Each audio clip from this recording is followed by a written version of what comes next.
"Say one more false word about her," Clarence Lockhart said, his voice dropping to something low and dangerous, something that cut through the noise of the general store like a blade through dry grass, "and I will tell every soul in this town exactly what I know about you."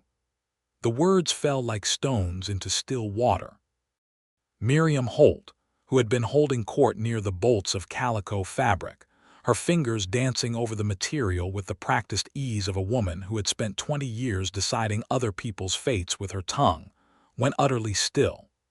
The color drained from her face so completely that even the rouge she pinched into her cheeks every morning could not save her. The two women flanking her, Mrs. Beatrice Crane and young Dolly Pepper, drew back instinctively, as though they could feel the heat coming off Clarence Lockhart the way you felt the heat radiating off a cook stove from across the room. The whole store had gone silent. Old Percy Whitfield behind the counter had frozen mid-scoop, a measure of flour suspended in his hand. Two ranch hands from the Dunmore spread stood with their mouths slightly open.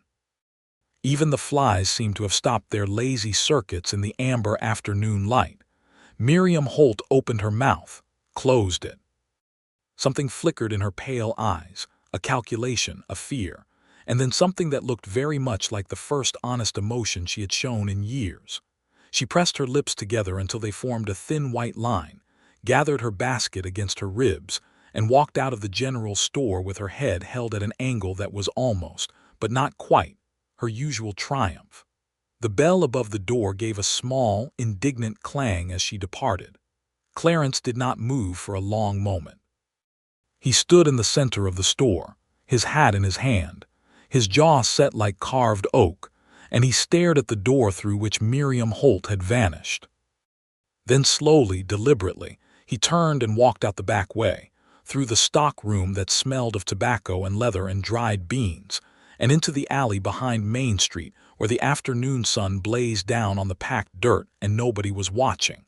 He leaned against the rough wood of the building and closed his eyes and pressed the brim of his hat against his forehead. Eva Keller. The name moved through him like a current. He had known her for exactly 41 days. He needed to go back further than that to understand how he had arrived at this particular moment, standing in an alley in the town of Harlan Creek, Texas, in the spring of 1884, having just threatened the most feared gossip in 3 counties over a woman he had met just over a month ago, and had not yet found the courage to tell how he truly felt. Harlan Creek had not always been a place where rumors could ruin a person. There had been a time, back before the railroad came within 30 miles and brought the town its first real wave of settlers, when the community had been small enough and hard enough that people minded their own survival and left their neighbors' business alone. But prosperity had a way of changing things.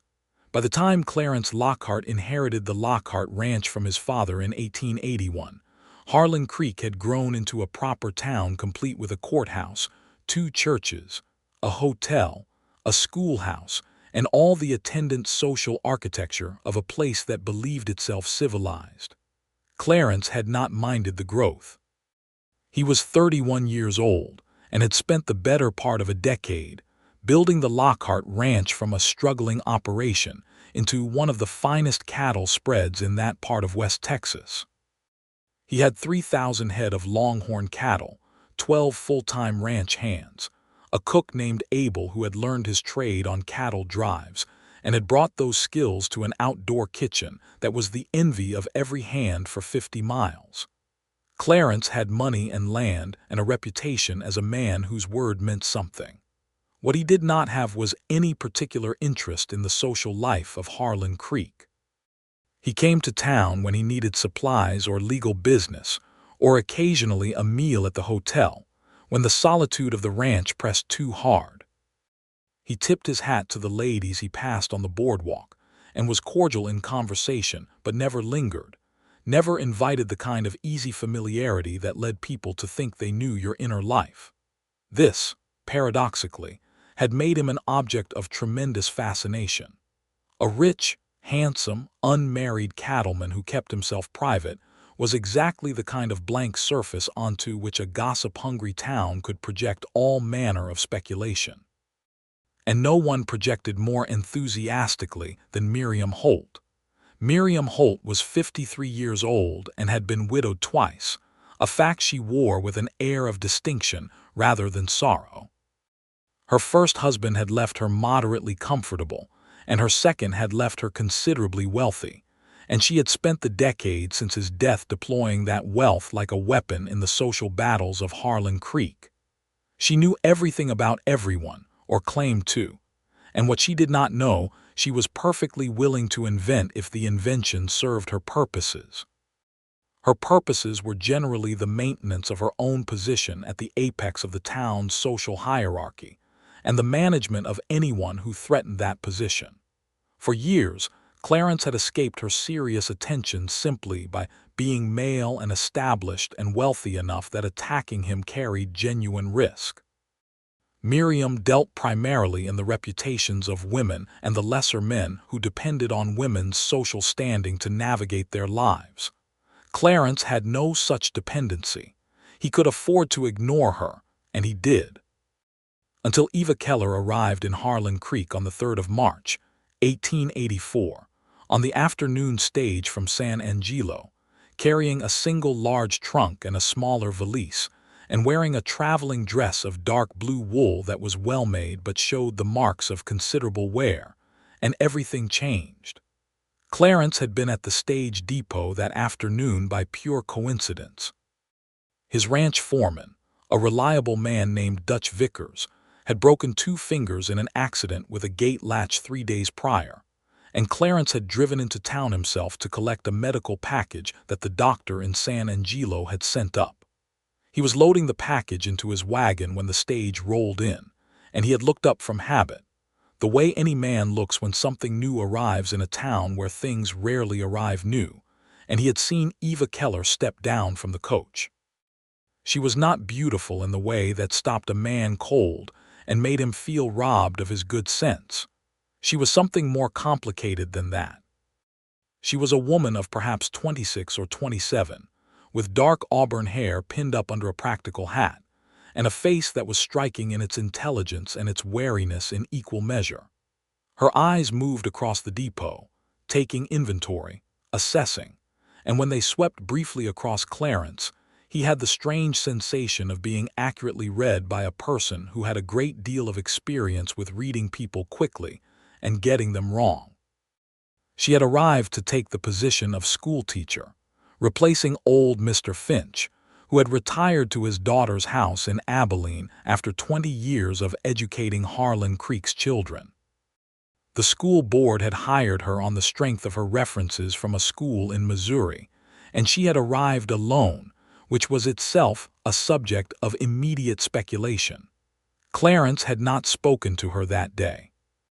He had driven back to the ranch with the medical package, and thought about her twice more that evening before deliberately thinking about something else, because he was 31 years old, and had learned that a man who thought too much about a woman he had just seen across a dusty depot was a man asking for a particular kind of trouble.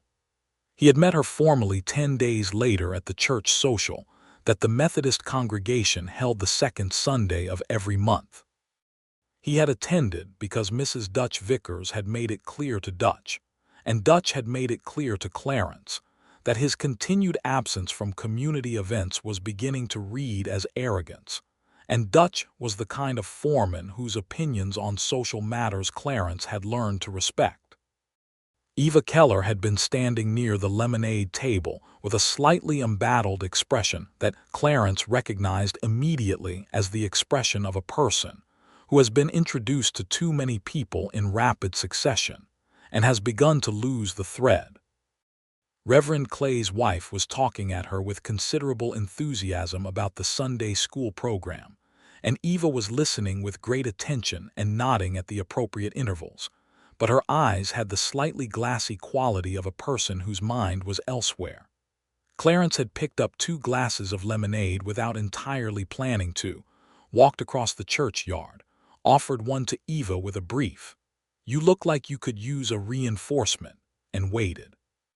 She had looked at him for a moment, assessing again that same rapid inventory, and then she had taken the lemonade and said, How did you know I wasn't enjoying myself?"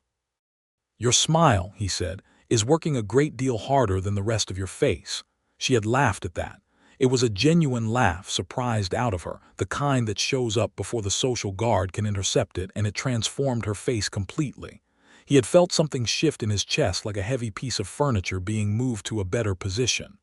"Clarence Lockhart," he said. "I run cattle about 8 miles east of town." "Eva Keller," she said. "I run a schoolroom about 2 blocks north of here, and I am still not certain I know what I have got myself into."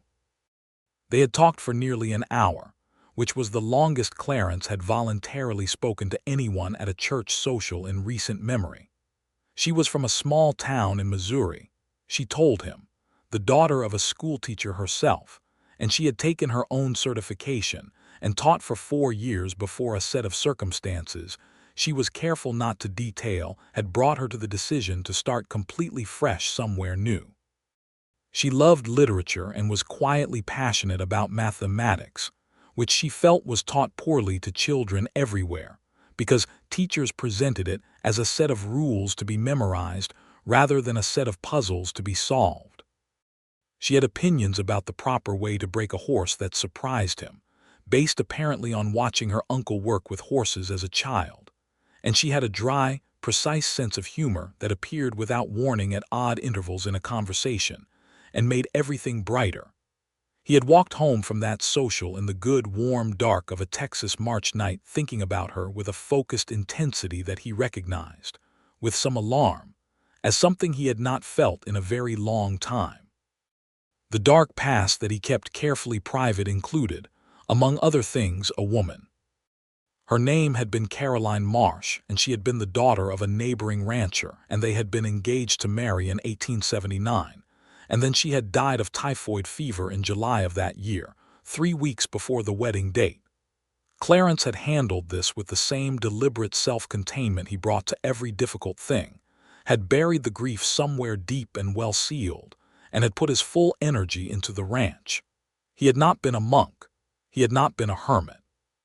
But he had not felt anything that reached that particular depth until Eva Keller handed his own glass of lemonade back to him and said, "Thank you for the rescue," as the social drew to a close, and walked away through the churchyard with her dark blue skirt moving against the grass. In the days and weeks that followed, Clarence had found reasons to be in town more often than he strictly needed to be. He told himself this was coincidence, the medical errands for Dutch's fingers, a fence supply order, business with the land office. It was not coincidence. He managed to encounter Eva Keller at the general store, at the post office, at the lending library that Mrs. Frances Hodge ran out of the front room of her house on Elm Street. Each encounter was brief, careful, the interactions of two people who are both aware that something is there and are both too cautious to name it. He brought her a book. This felt both momentous and ridiculous. It was a copy of a mathematical treatise by a British author that he had ordered through a catalog merchant, having remembered her saying she wanted to find better ways to teach fractions. He left it at the schoolhouse door with a note that said simply, "Thought this might be of use. C.L." He had driven away feeling like a complete fool, and then spent the next 2 days reconstructing what she might have thought when she found it, and then feeling like a fool for doing that too. She came to the ranch. This was not as strange as it might have seemed. One of her students, a boy of 9 named Toby Garrett, had been missing school for a week, and Eva had made it her policy to visit the homes of children who were absent without explanation. Toby's father worked as a hand on the Lockhart ranch, and Eva had ridden out on a borrowed horse from the livery, a sensible gray gelding, on a bright Thursday morning in late March. Clarence had been in the south pasture when Abel came to find him. He had ridden back to the ranch house with a deliberateness that he would have categorized as merely responsible, and which was, in fact, close to urgency. She was sitting in the rough wooden chair on the porch of the ranch house talking to Toby Garrett, who was there because his father had brought him to help with light tasks during a brief illness. Nothing serious, just enough to keep him from the 3-mile walk to school. Toby was 9 and gap-toothed and clearly besotted with his schoolteacher in the uncomplicated, devoted way that small boys sometimes are, and he was showing her a carved wooden horse that one of the hands had made him. Clarence had dismounted and stood at the edge of the porch and watched the two of them for a moment before they noticed him. Eva was asking Toby whether the horse had a name, and Toby was explaining with great seriousness that naming a horse before you knew its character was a mistake, that you had to spend time with it first, and Eva had said that this seemed like very sound philosophy. Something about the gentleness of her manner with the boy, the complete realness of her attention, struck Clarence somewhere behind his ribs. She had looked up and seen him, and the color that came into her cheeks was not quite embarrassment and not quite pleasure, but something that lived between the two. He had offered her coffee, which she accepted. Abel brought it out with a plate of biscuits that Clarence suspected Abel had made very quickly at a high level of effort, because Abel had an uncanny sensitivity to the emotional weather of the ranch and always seemed to know when things required biscuits.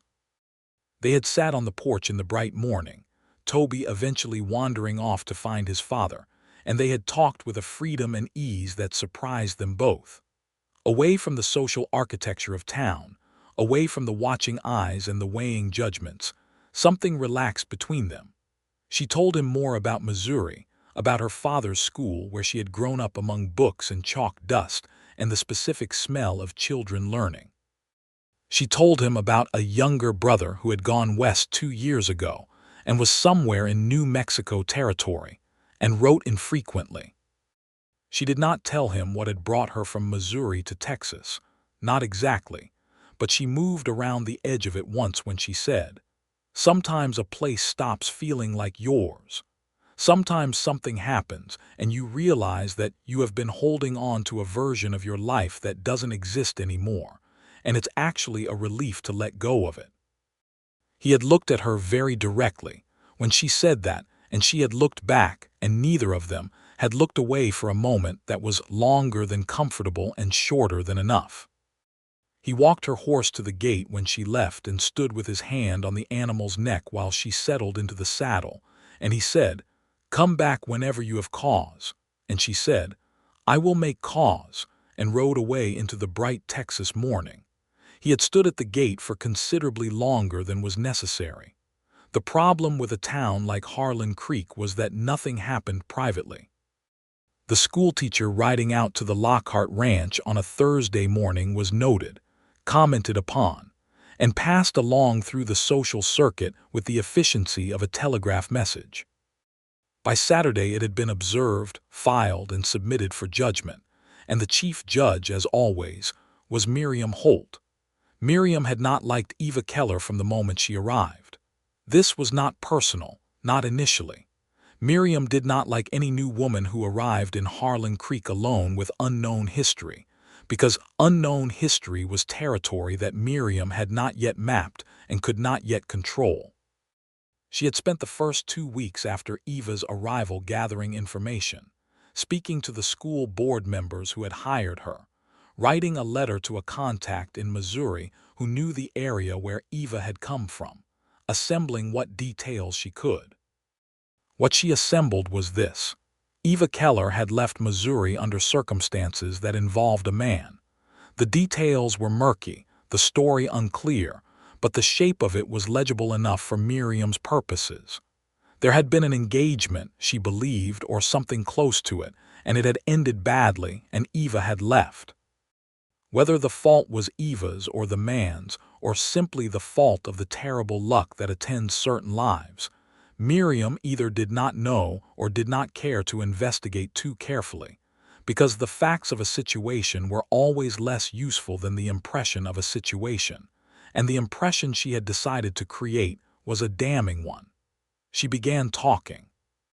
First in careful, concerned tones to her inner circle, presenting herself as worried about the influence on the town's children. Then the circle widened, and the tone shifted, and by mid-April the story circulating in Harlan Creek was that Eva Keller was a woman of compromised character who had fled Missouri under a cloud of scandal, who had perhaps been involved in an improper relationship, who could not be trusted around the families of good Christian people. None of this was true. Or rather, what was true bore no resemblance to what Miriam was telling people. What was true was that Eva had been engaged to a man named Gerald Forsyth, a lawyer in her Missouri town, for 14 months.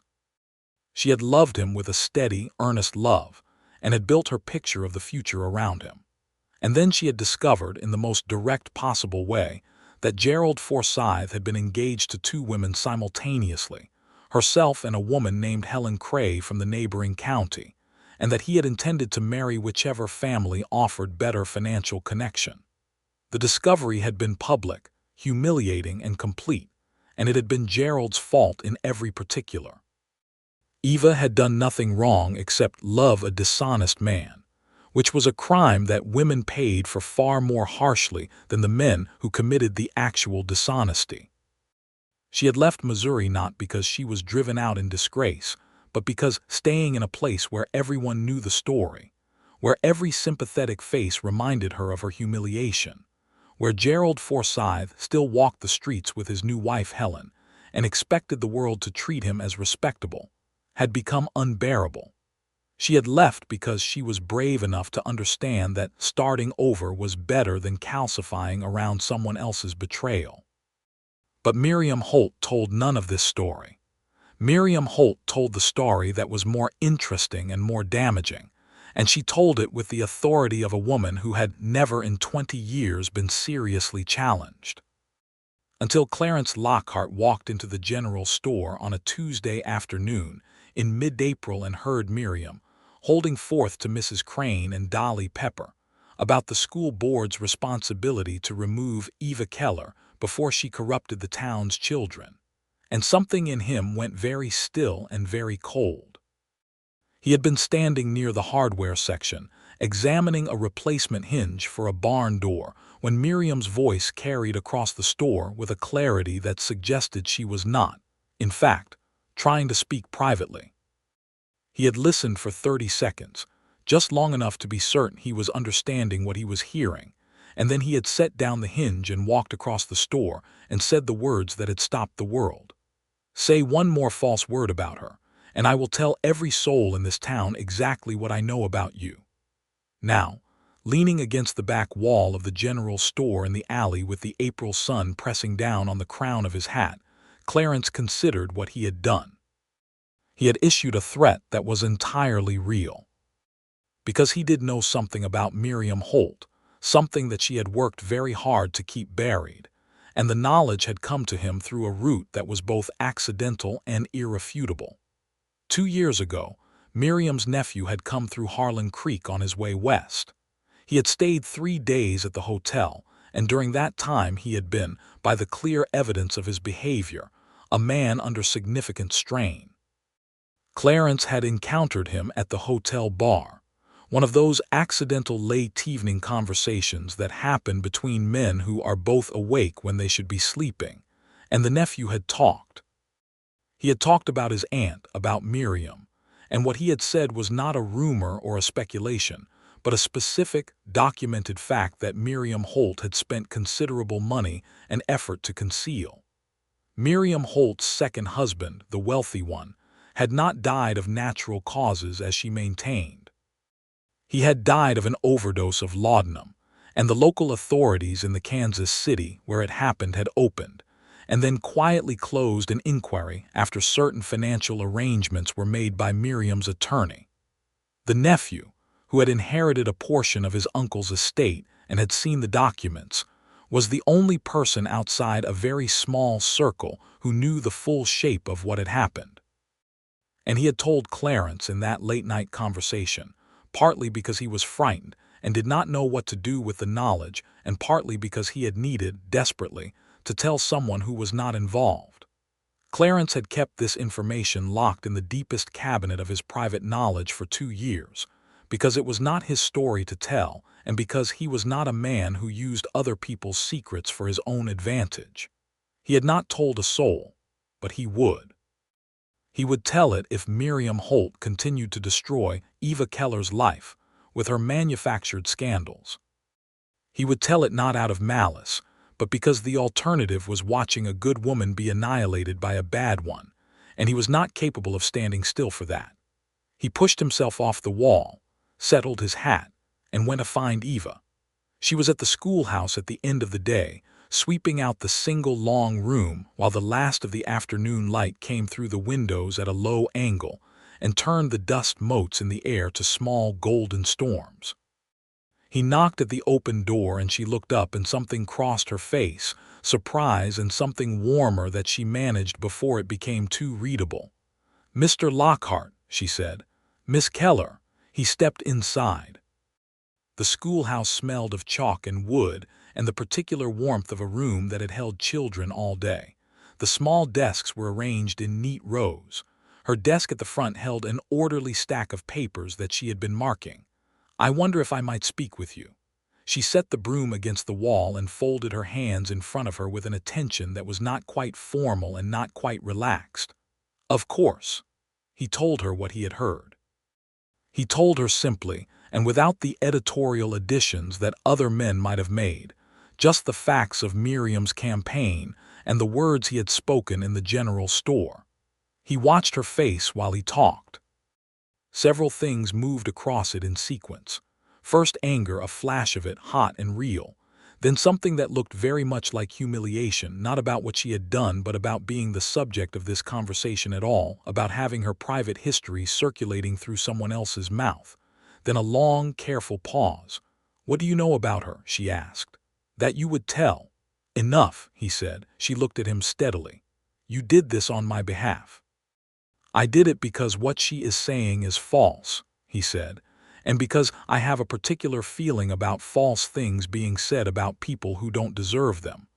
"How do you know I don't deserve them?"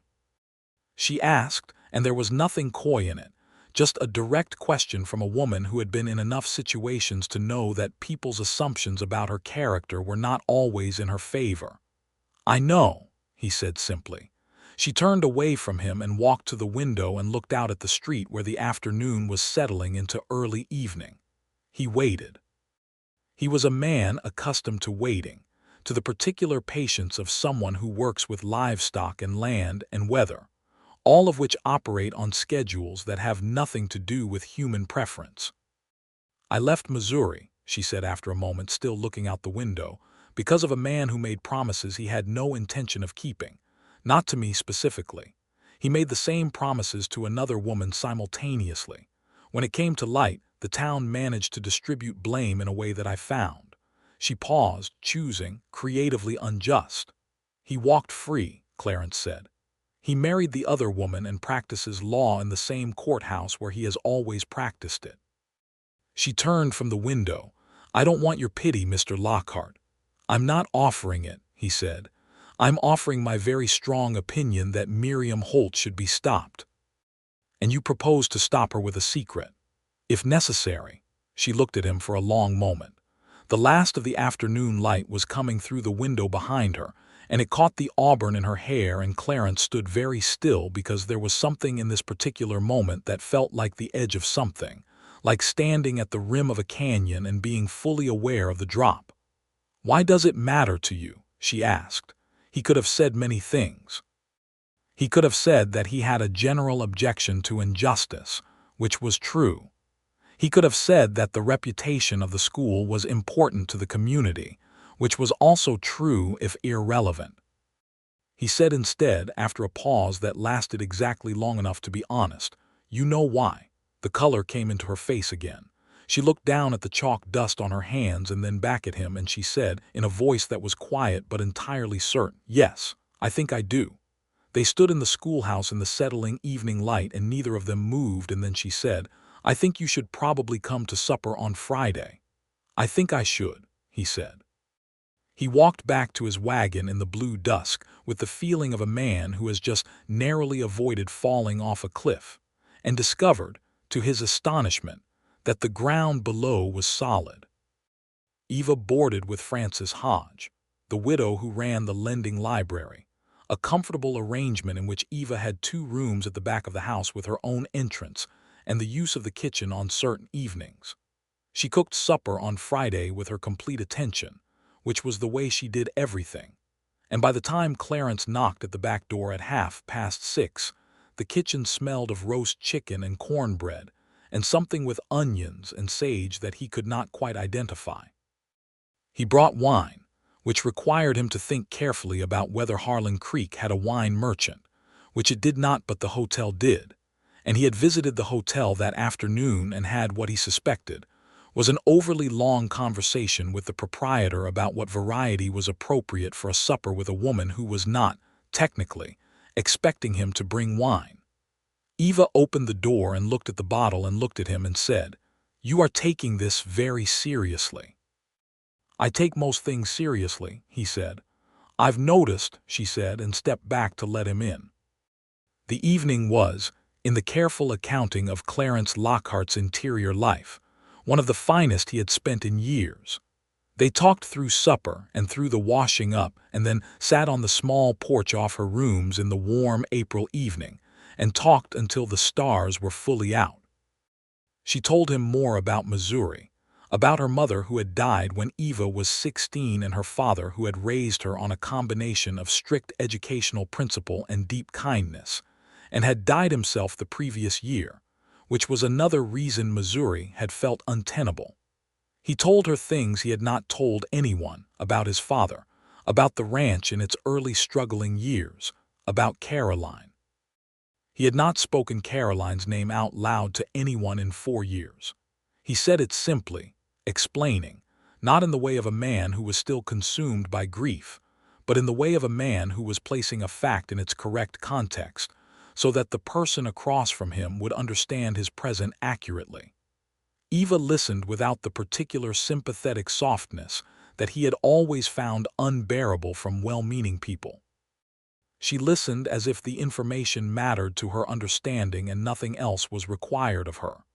"She would have been wonderful," Eva said when he finished, and he nodded, because it was true and it was the right thing to say, and somehow she had known it. Before he left, standing at the gate of Francis Hodges' property in the dark, she said, "What happens with Miriam Holt?" "She will stay quiet," he said. "I believe she understood me. And if she doesn't, then I will do what I said." Eva looked at him in the dark. "I don't want you to destroy someone on my account, even someone who has tried to destroy me." "Is it destroying someone to tell the truth about them?" She was quiet for a moment. "I suppose that depends on the truth." "It does," he agreed and left it there. Miriam Holt, it turned out, had understood him very well. The campaign against Eva Keller went quiet with a swiftness that was itself notable, that sharp absence of talk where talk had been, which was in its own way the loudest announcement that something had shifted. The women of Miriam's circle noticed and drew their own conclusions, and kept those conclusions to themselves, which was wisdom. But quieting Miriam Holt was not the same as securing Eva Keller's position, because the damage had been partially done. 3 families had pulled their children from the school on the strength of the earlier rumors, and while no one was actively spreading new ones, the school board was scheduled to meet in late April to discuss the situation, and the discussion that was likely to happen behind those doors was not guaranteed to go in Eva's favor.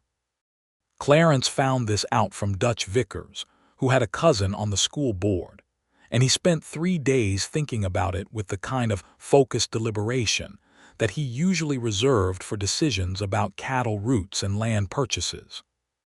Then he put on his best coat and went to see Joshua Platt, who was the chairman of the school board and also the man who held the note on 3 of the smaller ranches in the area, and whose judgment therefore carried significant weight in commercial as well as civic matters. He did not threaten Joshua Platt. He did not need to. What he did was to make it very clear, in the reasoned, direct way that made men with money and power listen, that the accusations against Eva Keller were false, that he was prepared to verify this with specific information about the actual circumstances of her departure from Missouri, and that the reputation of Harlan Creek School and the intelligence of its board members were both at stake in how this matter was handled. He also mentioned, with the careful casualness of a man who knows exactly what he is doing, that he had it in mind to expand his relationship with the town, that a man in his position with his resources looked for community investment opportunities, and that the character of the community's leadership was naturally a factor in those calculations. Joshua Platt was a practical man. The meeting in late April resulted in a formal endorsement of Eva Keller's continued appointment, and a note to the families who had withdrawn their children expressing the board's confidence in the schoolteacher's character and fitness for the position. 2 of the 3 families returned their children within a week. Eva found out about this from Frances Hodge, who found out from Joshua Platt's wife, and she walked the 8 miles out to the Lockhart Ranch on the following Saturday morning because she did not have access to a horse, and the stage did not run on Saturdays. And she arrived dusty and warm and slightly out of breath, and found Clarence in the main corral working with a young horse. He saw her coming across the yard and went very still for a moment, and then handed the lead to the nearest hand and climbed the fence and walked to meet her. "You went to the school board," she said. "I did." "You didn't tell me you were going to do that." "No," he agreed. "Why not?" "Because," he said, "you would have told me not to, and I didn't want to have that argument." She stood in the dusty ranch yard looking at him with an expression that was fighting itself, something between exasperation and something much warmer. "You are very certain of what I would have said." "Am I wrong?" She pressed her lips together. "No, then thank you. You are welcome." They looked at each other in the morning sun, and then she said, "I walked 8 miles. "I know," he said. "I am going to get you a horse. Clarence." His name in her mouth with that particular quality of warning which he recognized as the voice of a woman who is fully aware that accepting a horse from a man is not a simple transaction. "Not as a gift," he said, "as a loan of indefinite duration. The ranch has more horses than it strictly needs, and there is one in particular that suits you." "How would you know what horse suits me?" "I watched you ride the gray gelding from the livery," he said, "and I know horses, and I know something about you. Come and look."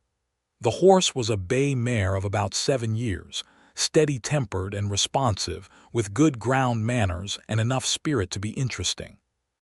Eva had looked at her for approximately 30 seconds, run her hand along the animal's neck, and then looked at Clarence with an expression that suggested she was fully aware she was being managed by a very skilled manager and had decided to permit it. "Indefinite loan," she said. "Indefinite," he confirmed. She had ridden the mare back to town that afternoon.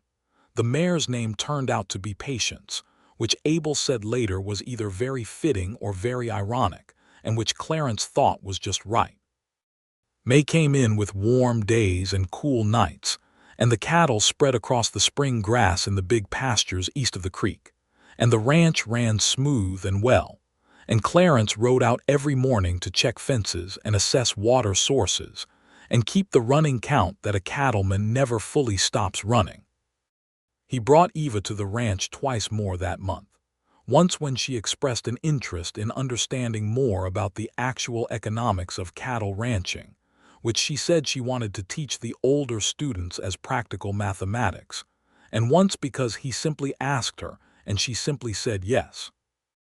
The second visit stretched through the afternoon and into the evening, and Abel made a supper that was extravagant by any standard and completely unnecessary and entirely welcome, and they ate at the long table on the porch in the warm evening with the sound of the cattle far off and the smell of the Texas spring in the air, and at some point Eva said, "This is the most at peace I have felt since I left Missouri," and Clarence looked at her across the table and said, "Then stay." It was not a proposal. It was not quite a declaration. It was something that lived in the honest middle of both those things, direct and careful in the way that Clarence was always direct and careful, leaving her room to understand it as she chose. She looked at him for a long, serious moment. "Ask me something more specific," she said. He took a breath. "Will you allow me to court you, formally, with the full intention of asking you a more specific question when the time is right?" "Yes," she said. "I will allow that." He smiled, which was not something he did easily or often, and she watched it change his face and felt something settle in her that had been restless since before she left Missouri, since before Gerald Forsythe, since some time further back than that, some old waiting finally beginning to release. The formal courtship of Eva Keller by Clarence Lockhart was conducted with a deliberateness that the town found both admirable and slightly maddening in its propriety. He called on her at Francis Hodge's house on Tuesday and Thursday evenings, hat in hand at the front door rather than the back, as befitted a formal arrangement.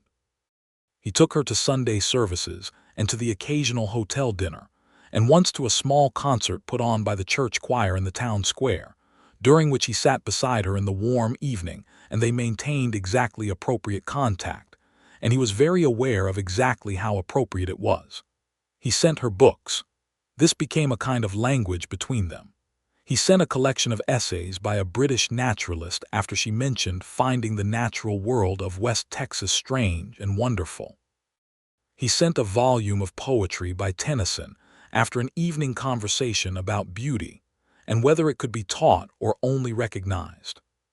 She sent him in return a monograph about the history of cattle ranching in Texas that she had ordered from a catalog, with a note that said, "I thought you might enjoy reading your own history," and he had read it cover to cover and written her a detailed letter about the parts he agreed with and the parts that were historically imprecise. They wrote each other letters. This was perhaps the most revealing thing. Spoken conversation between them was good, was better than good, but the letters had a quality that was different again, a freedom that the presence of another person sometimes forecloses. He wrote to her about the ranch in ways he had not articulated to anyone, about the particular quality of the light in the late afternoon over the east pasture, about the feeling of a well-run operation, the satisfaction of seeing 3,000 cattle in good weight moving across good grass. She wrote to him about teaching, about the specific joy of watching a child cross the bridge from confusion to understanding, about the way certain children who seemed difficult were actually just waiting for someone to take their difficulty seriously. She wrote to him once about Gerald Forsyth. A whole letter, careful and complete, the full story as she knew it. She wrote it, she said at the end, not because she needed him to feel something about it, but because she wanted him to have the accurate information. She wanted him to know who she was and what had happened to her and what she had decided to do about it, which was to survive it and move past it and not allow it to define her. He wrote back a response that was 6 pages long, the longest letter he had ever written in his life, and in it, he told her things about the years after Caroline that he had not before spoken to anyone. They sent those letters back and forth through the post office 2 blocks from the schoolhouse like a private correspondence that was building something serious and lasting and real. Miriam Holt watched all of this. She was not a stupid woman, and she had not survived 2 husbands and 3 decades of social navigation by failing to understand power. She understood that Clarence Lockhart's public protection of Eva Keller had changed the social mathematics of the situation, that the backing of the most prominent cattleman in the area was not something that her gossip could overcome without genuine documentary evidence, which she did not have. She also understood, with a cold clarity that she would admit to no one, that whatever information Clarence Lockhart had held over her in that moment in the general store was real, because a man like Lockhart did not make empty threats. She retreated to a watchful neutrality that was its own kind of statement. She did not speak in Eva Keller's favor, but she stopped speaking against her, and in Harlan Creek, with its finely calibrated social instruments, this was understood as a form of concession. June arrived, and with it the dry heat of a Texas summer beginning to assert itself. The grass in the lower pastures went gold, and the cattle moved to the higher ground, where the creek water ran clear from the spring rains still draining from the hills. Clarence rode longer days and came in later, and the ranch demanded everything he had in the long light of the summer evenings. But he kept his Tuesday and Thursday visits, and on one Sunday in June, he asked Eva if she would ride out with him to the far east pasture, where the grass was still green, and the cattle were fat, and the view of the hill country beginning in the distance was the best view in his piece of Texas. They rode out in the morning and picketed the horses near the creek and sat on a flat rock that caught the sun and was warm under their hands. The country spread out around them in every direction, the particular generosity of Texas land that gives you the sky in every quadrant. The cattle moved slowly in the middle distance, unhurried, the quiet sound of the herd carrying across on the morning air. "This is what you have built," Eva said, looking out at it. "My father built the foundation," he said. "But yes, are you proud of it?" He considered this honestly. "Yes," he said, "not in the way that needs anyone to know about it, but yes." She looked at him. "I like that about you," she said. "The pride that doesn't require an audience." He turned to look at her and she was looking at the horizon and the morning light was on her face and he said, "Eva," just her name, and something in the way he said it made her turn. "I am in love with you," he said, simply, completely, without preamble or qualification. "I have been for some time. I thought you should know." She looked at him for a long moment and he waited with the patience of a man who had learned that some things could not be rushed, that the most important moments of a life asked you to be still and let them happen. "I know," she said softly. "I have been waiting for you to say it." "How long have you known?" "Since the day you came to the schoolhouse," she said. "When you told me you knew why it mattered, I knew then." She paused. "I am in love with you too, Clarence. I think I have been since the fence. The borrowed horse that was alone. The way you managed all of it without ever making me feel managed." He looked at her and she looked at him, and then he reached out and took her hand, which was the most contact they had had in months of careful propriety, and the warmth of her hand in his was so straightforwardly right that he felt something close to laughter building in his chest. "I intend to ask you to marry me," he said. "Soon. Not today, because I want to do it properly, and today I did not bring a ring, but soon." "I know," she said again, and her fingers closed around his. They sat in the morning sun with the cattle and the sky and the distant hills and the sound of the creek, and it was the most simple and the most complete moment that either of them had experienced in a very long time. The ring came from a jeweler in San Angelo. Clarence described what he wanted with a specificity that surprised the jeweler, who was accustomed to men pointing vaguely at display cases. He wanted something that was not fussy, not elaborate, not the kind of thing that got in the way of a working life. He wanted something with substance and quality, and the kind of beauty that did not announce itself, but was there completely when you looked. What he chose was a sapphire set in gold, a deep blue stone that he had selected because it was the color of her traveling dress on the day she arrived, which was not something he would have been able to explain to the jeweler, and so he simply said he wanted that stone and that setting. He asked her on a Thursday evening at Frances Hodges' house. Frances had been told, because Frances needed to be told, because she was Eva's landlady and her friend, and had been watching the whole of this with the invested attention of a woman who approved entirely and wanted to be marginally involved. Frances made tea and then removed herself to the far end of the house with a tact that bordered on theatrical. Clarence sat in the front parlor with Eva, and he did not preface it with a great deal of speech, because that was not his nature, but he said what was necessary, said that he wanted to spend his life with her and build something with her, and that he was fully aware that she was giving up the independence she had claimed, and he would not ask it of her lightly, that he intended her to lose nothing in this arrangement, that her work and her mind and her particular way of being herself were things he had fallen in love with and had no intention of asking her to surrender.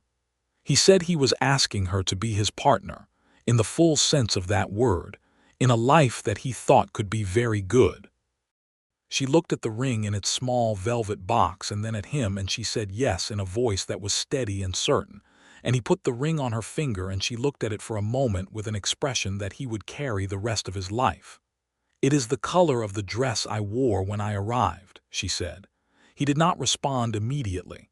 She looked at him. "You remembered," she said. "I remember everything," he said. She laughed, and it was the same laugh he had heard the first night at the church social, surprised out of her, the kind that shows up before the guard can stop it. And he put his arms around her, and she leaned into him, and the parlor was warm, and Frances Hodge could be faintly heard in the kitchen making tea with a great deal of unnecessary noise. They married in September of 1884 at the Methodist Church, the same church where they had first properly spoken, on a bright morning when the summer heat had finally broken, and the air had the crisp clarity that comes to West Texas in the fall. The Reverend performed the ceremony with the solemnity appropriate to the occasion. Dutch Vickers stood with Clarence and Frances Hodge stood with Eva, and the church was full because the wedding of Clarence Lockhart was a social event of considerable magnitude in Harlan Creek, and even people who had been ambivalent about Eva had been moved, gradually, by the quiet accumulation of evidence that she was exactly the kind of person who did not need the town's approval but had earned it anyway. Toby Garrett was there in a clean shirt that his mother had pressed, and he looked at Eva throughout the ceremony with the devoted concentration of a 9-year-old boy who has decided that his teacher is the finest person alive, which she was, in his estimation, and which was not entirely wrong.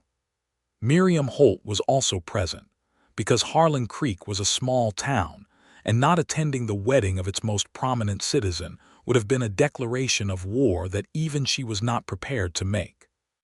She sat toward the back in her best dress with an expression that was carefully composed into something that could be read as pleased approval, and whether she achieved this convincingly or not was a matter of some later debate among the inner circle. After the service, there was a reception at the hotel that Abel catered with a comprehensive ambition that produced enough food for twice the guests, and a wedding cake that had evidently been a project of several days. Abel had never made a wedding cake before and had researched the matter with what appeared to be academic intensity, and the result was remarkable. Eva ate a piece with the focused appreciation of someone who understands when effort has been exceptional and said to Abel directly, "This is the finest thing I have ever eaten." And Abel, who was not a man who blushed, came as close to it as his character allowed. They spent the first days of their marriage at the ranch. Eva had made clear before the wedding that she intended to finish the school year, which ran through the spring, and that this was not negotiable, and Clarence had said of course and meant it. She continued teaching through the fall term and made the ride to town on patience every morning and returned every evening, and the routine of it established itself as the rhythm of their life together. His long days on the ranch and her long days in the schoolhouse, and the evenings that belonged entirely to them. The ranch house was not large, but it was well built, and Eva set about making it a home with the same systematic thoroughness she brought to her classroom. She rearranged very little, understanding that Clarence had a particular spatial intelligence about the things around him, and that moving his things without reason would be a kind of carelessness. What she added was selective and exactly right: a rug from a catalog that brought warmth into the main room, a set of curtains for the bedroom windows that she made herself, books on every available surface, which Clarence regarded with what could only be described as complete contentment. They found each other in the evenings. This was the phrase that Clarence would have used if asked to describe the private life of their marriage, not its passion, which was real and deep and entirely their own business, but the finding of each other after long separate days, the moment of reconnection that became the thing both of them moved toward through the hours of work. She would hear his horse coming in from the pasture, and it would produce in her a settling, the same settling she had felt at the church social, as though some basic need was being met. He would come through the door and see her at the table with her marking or her reading, and the sight of it, the simple domestic reality of her being there, would produce in him something he had no precise language for except that it felt like being home in a way that the ranch house had not fully been before she came. They argued occasionally. She had views and was not interested in disguising them, and he was accustomed to being the final authority on his own ground, and had to learn what it meant to genuinely share authority rather than merely consulting someone. The adjustments were real and occasionally friction-producing, but they were made with the fundamental goodwill of two intelligent people who had both paid enough for bad situations to know that a good one was worth protecting. She told him once, in the middle of a disagreement about the school board budget that had somehow extended into a discussion about the proper approach to decision-making in general, "I am not one of your ranch hands, Clarence." He had been quiet for a moment and then said, "No, you are considerably more stubborn," which had not been an apology exactly but had been close enough to real acknowledgement that she had accepted it, and they had worked out the actual disagreement on terms that were genuinely mutual, which was how it went between them when they were operating at their best. In January of 1885, Eva began to suspect she was pregnant. She told Clarence on a cold evening when the fire in the main room was the center of all warmth and they were sitting together after supper, her with a book and him with the ranch accounts, and she said simply, "I think we might be expecting a child." He looked up from the accounts and looked at her, and the expression that moved across his face was something that she filed away carefully to keep forever. It was not polished or managed or anything except the raw, unguarded response of a man receiving news that has arrived at the center of his life with complete authority. "Are you sure?" he asked. "Not certain," she said. "Soon." By February she was certain.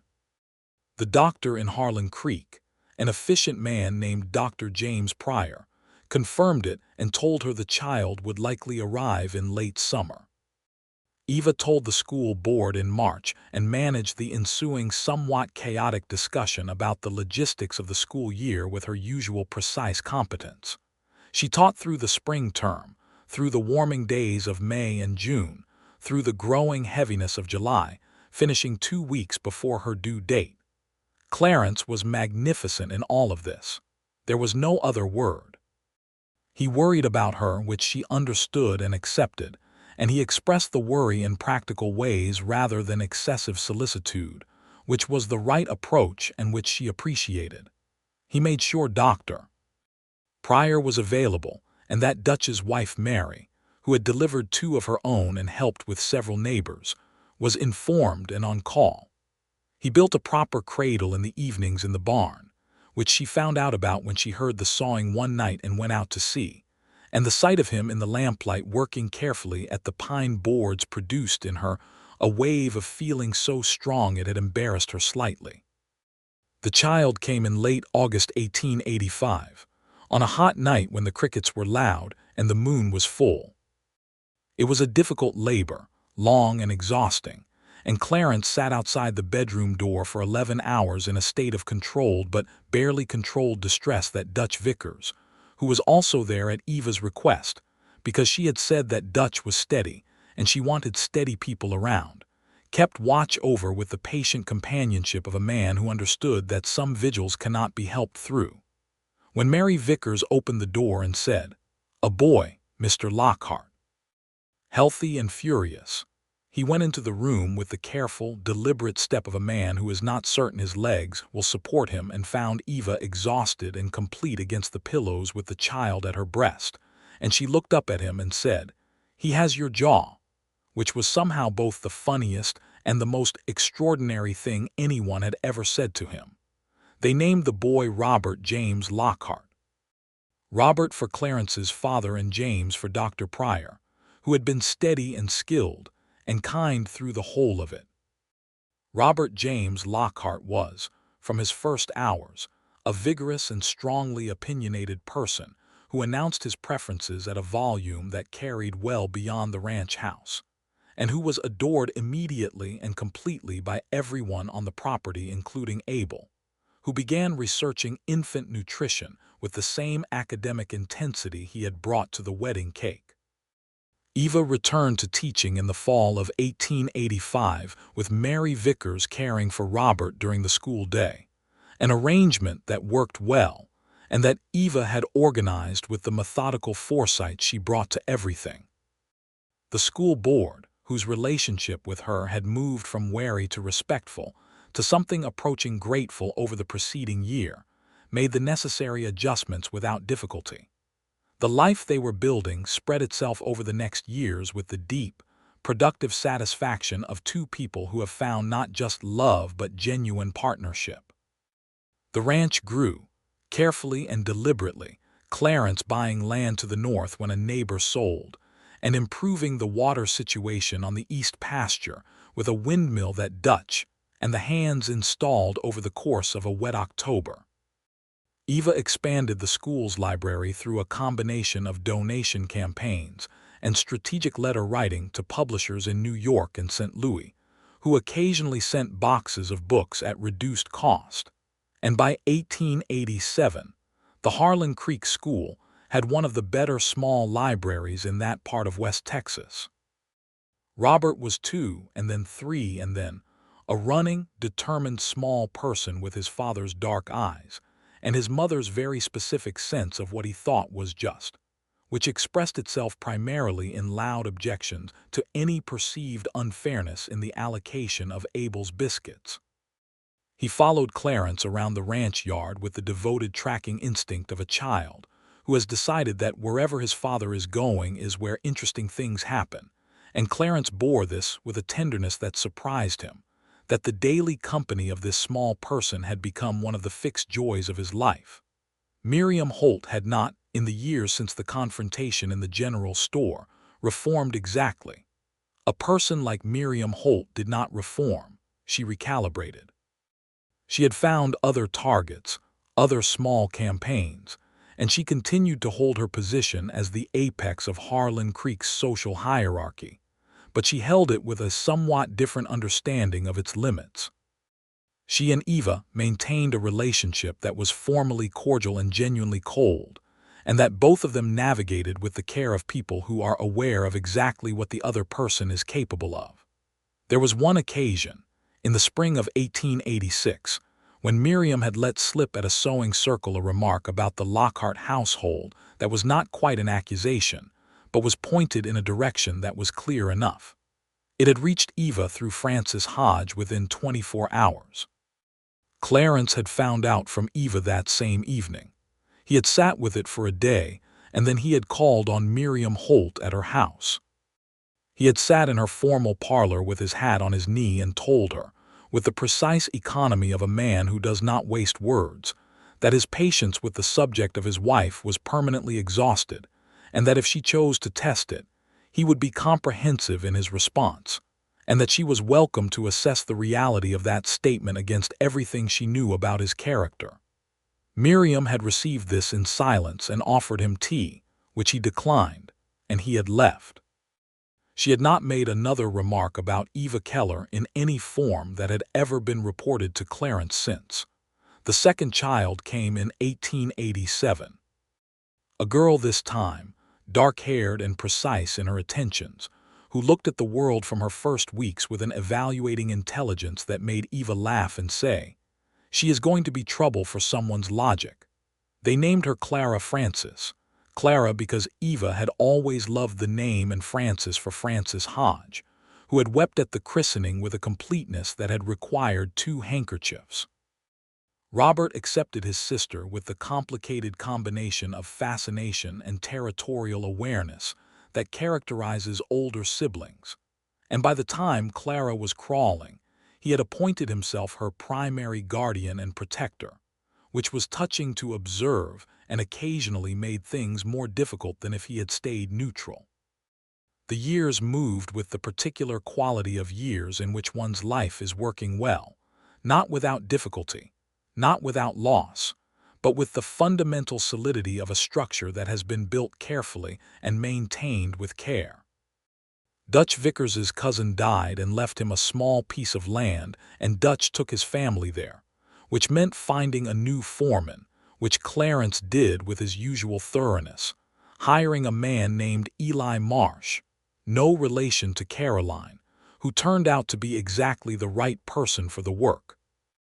The railroad that had been moving generally in their direction came close enough in 1888 to change the economics of cattle shipping, which required significant adaptation to their operation, which Clarence navigated by thinking about it hard for 2 weeks and then doing what needed doing. Eva's brother William finally wrote with an address from New Mexico Territory, and she wrote back immediately, and they re-established a correspondence that had been interrupted by distance and circumstance. William came to visit in the summer of 1888 and was visibly overwhelmed by the completeness of what Eva had built, by the ranch and the children and Clarence especially, whom he regarded with the combination of gratitude and careful sizing up that is specific to brothers meeting the men their sisters have chosen. He and Clarence had spent 3 days together, and by the end of it were speaking with the easy directness of men who have taken each other's accurate measure and found it satisfactory. Frances Hodge died in the winter of 1888, quietly in her sleep, which was both the best kind of death and no comfort to the people who loved her. Eva handled the grief with the same steady honesty she brought to everything difficult, crying when she needed to, doing what needed doing when that was what was needed, and speaking of Frances with the specific, detailed remembrance of a woman who refuses to let a person collapse into a general sentiment. Clarence had held her in the night when the grief was loudest and said nothing because there was nothing to say, and he understood that. Frances left Eva the lending library, which is to say the books and the rights to the arrangement, not the building, which passed to a nephew in Austin. Eva transferred the library collection to a room at the schoolhouse that the board agreed to designate for the purpose, and the Harlan Creek Library, formerly Frances Hodge's front room, became permanently attached to the school, which was both fitting and a tribute that Frances would have found entirely acceptable. In the spring of 1889, Eva discovered she was pregnant for the 3rd time. She told Clarence at the supper table while Robert, who was 4, was eating with the focused energy of a child who has decided that speed is a virtue, and Clara, who was 2, was rearranging her food into configurations that appeared to follow a logic only she understood. Clarence looked at her across the table with Robert's verbal energy between them and Clara's careful food geography, and he smiled with the fullness of a man in the complete possession of his happiness and said, "We are going to need a larger table." "We are going to need a great many things," Eva said, but she was smiling back. The 3rd child was another boy, born in October of 1889, in a labor that was faster and more efficient than the previous 2, a fact that Dr. Pryor attributed to experience and Eva attributed to the child's evident personal determination to arrive on his own schedule. They named him Henry Abel Lockhart, Henry for a gray uncle of Clarence's who had been a man of particular character, and Abel for the man who had made a wedding cake that still ranked among the finest achievements in the culinary history of that part of Texas, and who cried with a dignity and completeness at the news of his namesake that was entirely characteristic. The ranch had 3 children in it now, and the sound of the place changed, became fuller, more complex, the particular noise of a household with small people moving through it at high velocity and with strong opinions about the world. Clarence, who had spent years in the particular silence of a man who lives alone with his work, adapted to this transformation with a surprise that continued to surface at intervals. He had not known before Eva, before Robert and Clara and Henry, that this kind of fullness was what he had been building toward, that the solitary, capable life he had constructed had been preparing him, without his knowledge, for the life he was actually living now. He told Eva this one evening in the summer of 1890, sitting on the porch in the warm night while the children slept inside and the ranch was quiet around them and the stars over West Texas were extravagant. He had been trying to articulate something that he had been holding for several months, the specific quality of the gratitude he felt, and he was not a man who found articulation easy, and he said, "I spent a long time thinking that what I had was enough. The ranch, the work. I thought I was a man who didn't need much." She was looking at the stars. She turned her head to look at him. "I was wrong about that," he said. "Not about not needing much. I still don't need much. but I was wrong about what much was." She reached over and took his hand. Her hand was warm and familiar and exactly right in his, the way it had been from the first time he held it on the flat rock by the creek in June of 1884. "I know," she said. "You always know," he said. "Most of the time," she said. "Sometimes I'm guessing." He laughed. She laughed with him. The night was warm and the stars were bright, and in the house behind them, Robert and Clara and Henry were sleeping in the specific unguarded piece of children who are safe. And Clarence Lockhart, who had once been a proud cattleman who kept his inner life in a sealed room and his emotional accounts in careful deficit, was a man who understood completely and without reservation that he was where he was supposed to be. The following year brought changes to Harlan Creek that had been anticipated, and some that were not.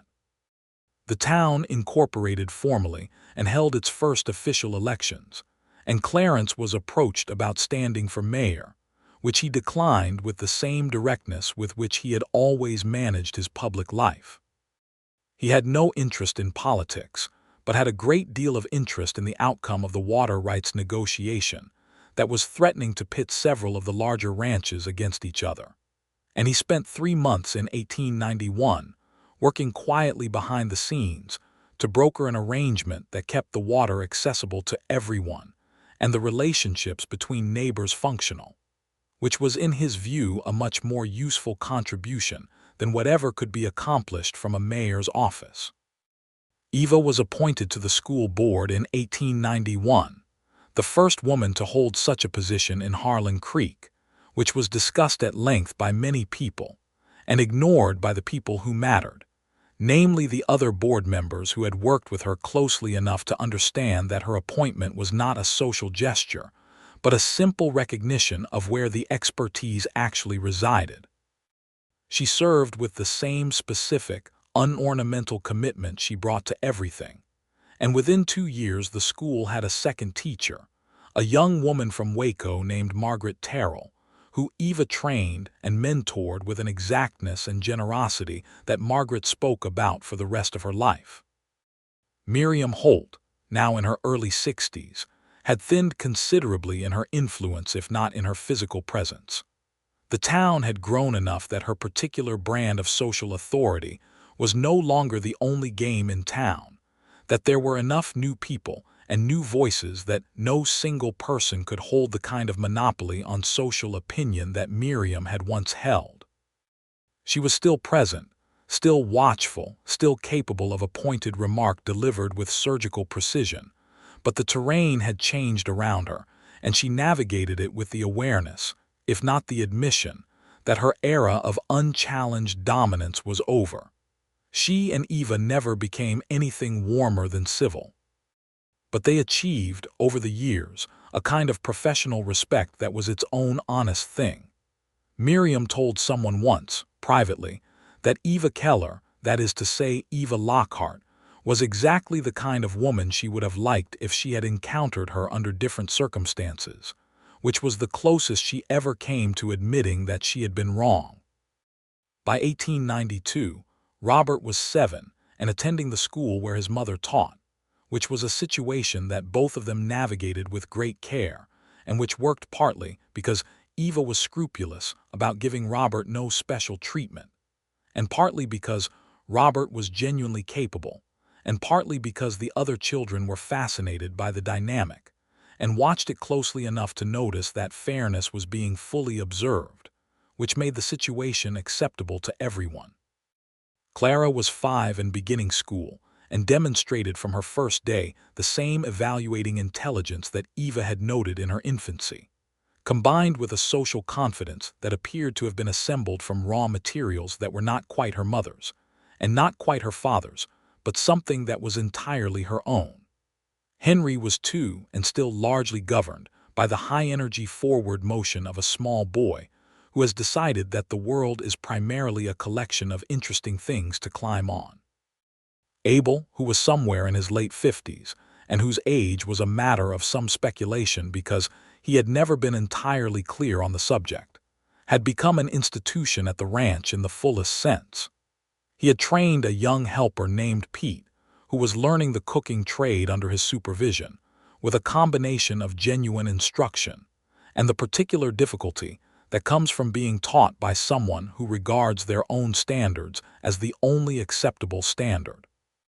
Abel's biscuits were still the standard by which all biscuits in that part of Texas were judged, a fact that he acknowledged with the modesty of a man who knows he is objectively correct. The summer of 1892 produced a drought that tested the ranch and tested every ranch in the area, the kind of hard season that reminded everyone who worked land that the land was never fully theirs, that it extended its cooperation contingently and could withdraw it at will. Clarence managed the drought with the careful resource allocation of a man who has studied cattle and land, and weather long enough to understand that survival is primarily about decisions made before the crisis arrives.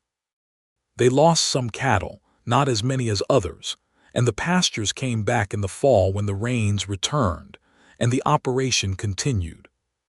Eva, watching Clarence through the difficult months of that summer, watching the way he carried the weight of the drought with the same steady deliberateness he brought to everything, thought about the man she had met at a stage depot 8 years ago, the man she had seen and immediately, instinctively, accurately understood as someone who could be trusted with the careful, essential things. She had been right. She had been right in a way that had only deepened with time, that the man she had assessed with the quick survival intelligence of a woman who had been badly burned by being wrong was exactly who he had presented himself as, and more, was also everything that the self-presentation had been built to protect. She told him this on a warm September evening when the drought had broken and the first autumn coolness was in the air. The children were in bed and they were on the porch, as they often were in the evenings, and she said, "I have been thinking about how right I was about you." He looked at her with that particular expression she loved, the slight raise of the eyebrow that was his version of asking a question. "When I first saw you," she said, "at the depot, before we spoke, I made an assessment. And I was right," she said. "That doesn't happen as often as you'd think." He was quiet for a moment. "What did you assess?" "That you were a man who could be trusted with something that mattered," she said. "The specific thing that mattered in this case being me." He turned to look at her fully and she looked back, and the years were all there between them and around them, everything that had been built and everything that had been withstood, and he said, "Eva." Yes, that was the right assessment.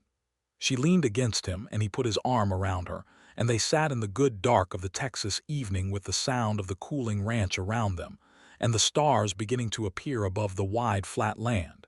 And it was exactly what it had always been, the simplest and most sufficient thing, the two of them together in the life they had chosen and continued to choose each day with the full weight of everything they knew. 4 years later, in 1896, the Lockhart Ranch celebrated 2 things within the same month. The first was Clarence's 43rd birthday, marked by a supper that was Abel's fullest expression of everything he knew how to do with food, attended by Dutch and Mary Vickers and their children, Eli Marsh and his wife, Francis Hodges' nephew who had moved permanently to Harlan Creek and become something like family, and half a dozen other people who had moved into the circle of their life over the 12 years of their marriage. Robert was 11 and had opinions about the cattle operation that were beginning to be worth taking seriously. Clara was 9 and had begun teaching herself French from a grammar book that Eva had found in the library, for no reason she could adequately explain except that she wanted to. Henry was 6 and had channeled his early tendency toward vertical exploration into a genuine aptitude for the physical structures of the ranch, following Eli Marsh around the property with an attention that Eli found both flattering and useful. The second thing was the discovery, in the same month, that Eva was pregnant for the 4th time. She and Clarence had discussed whether they were finished and had not exactly decided, and apparently had left the question open in a way that the universe had interpreted as an answer.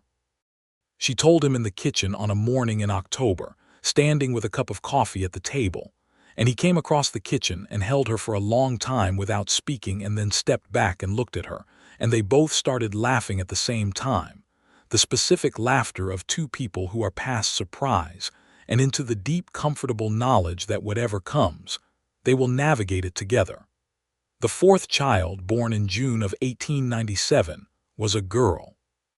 They named her Frances Eva Lockhart, Frances for the woman who had given Eva a home when she arrived in Harlan Creek with her single trunk and her valise and her guarded intelligence and her willingness to start over. And Eva because Clarence said simply that he wanted her name to carry forward, that he wanted there to be a Frances Eva Lockhart in the world because Eva was the finest name he knew. Frances Eva Lockhart arrived into a household that had been waiting for her with the well-practiced competence of a family that has done this before and has not lost any of its capacity for wonder. Robert held her with the solemn carefulness of an 11-year-old who understands that some things are genuinely fragile.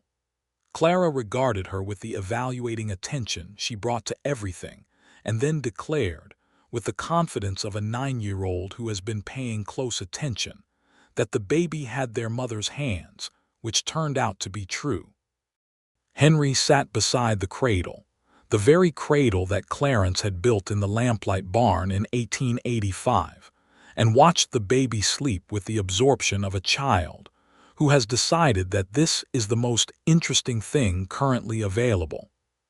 Clarence stood in the doorway of the bedroom and looked at his wife in the bed, exhausted and present, and at the cradle, and at his 3 older children arranged around it, and the feeling that moved through him was too large and too complete to be called by any single name. He had come to accept that some things did not compress into language, that some experiences were their own meaning and needed no translation. He crossed the room and sat on the edge of the bed, and Eva turned her head to look at him, and they looked at each other in the way they had been looking at each other for 13 years, with the full information of everything they were to one another, and it was the same look and it was also always new, always arriving with the freshness of something that had not yet been used up. "Frances Eva," he said. "Frances Eva," she agreed. Outside the ranch house, the Texas summer was settling into its evening, the light going gold and then amber and then the deep rose of the western sky. The cattle were in the far pastures, the hands moving through their evening routines, the kitchen warm with the preparation of supper, the house full of the sounds of children and life, and everything that had been built here together, from the uncompromising materials of 2 private and careful people who had found each other in the particular way that luck and courage and the willingness to see clearly sometimes conspire to produce. Miriam Holt had died the previous year, at 64, of a heart condition that had apparently been troubling her for some time. The town had mourned her with the complicated sincerity of people who are mourning someone who was genuinely significant to their lives, in a way that does not admit easy categorization. Eva had attended the funeral and sat in the church with her usual honest attention, and thought about the woman who had tried to destroy her, and then been stopped, and then recalibrated, and then occupied the same social landscape for 12 years with the specific, watchful proximity of someone who knows she has been outmaneuvered and has decided to make peace with it. She had not mourned Miriam with warmth, but she had mourned her with recognition, and there was something true in that. The secret that Clarence had held about Miriam's second husband, the thing he had threatened her with in the general store on that April afternoon in 1884, had never been told to anyone. He had not needed to tell it, because the threat had been sufficient, and his fundamental character had always been one that preferred the minimum necessary force. He had buried it again, and it had stayed buried, and now that Miriam was gone it could remain buried entirely, which seemed to him the right outcome. He had no interest in the posthumous destruction of a woman who had spent her last years living with whatever internal account she kept with herself. That was justice enough, he thought. Not the visible, public kind. The other kind, the quiet kind that settles into a person and does its work without an audience. The evening on the ranch deepened into night. The children were called in for supper, and then sent to their baths, and then to bed in the particular cascade of evening routines that had become the texture of the household. And then the house was quiet in the specific way it went quiet after children slept, a full silence rather than an empty one. Clarence and Eva sat on the porch as they always sat, as they had sat for 13 years of evenings, and the baby Francis Eva slept inside in the old pine cradle, and the stars over Texas were the same stars that had been there always, permanent and indifferent, and also somehow in the right company, something that felt like witness. "Are you happy?" she asked him. She asked him this occasionally, not from doubt but from the habit of checking, of keeping the real account rather than the assumed one. "Yes," he said without hesitation, and then, because he was always honest, more than I had any reason to expect, she tucked her hand into his arm. "So am I," she said, "much more." The crickets were loud in the summer dark. Somewhere far out in the pastures a calf called and was answered. The ranch breathed around them in its quiet, productive rhythm, the rhythm of a place that had been built to last. Clarence Lockhart thought about the man he had been in 1884, standing in the back alley of the general store with his eyes closed and his hat in his hands, having just done the thing that had changed everything. He had been afraid then, or the closest he came to fear, which was a kind of acute uncertainty about whether what he felt was real, and whether it would be answered, and whether the risk of being fully, genuinely known by another person was one that a man with his history could afford to take.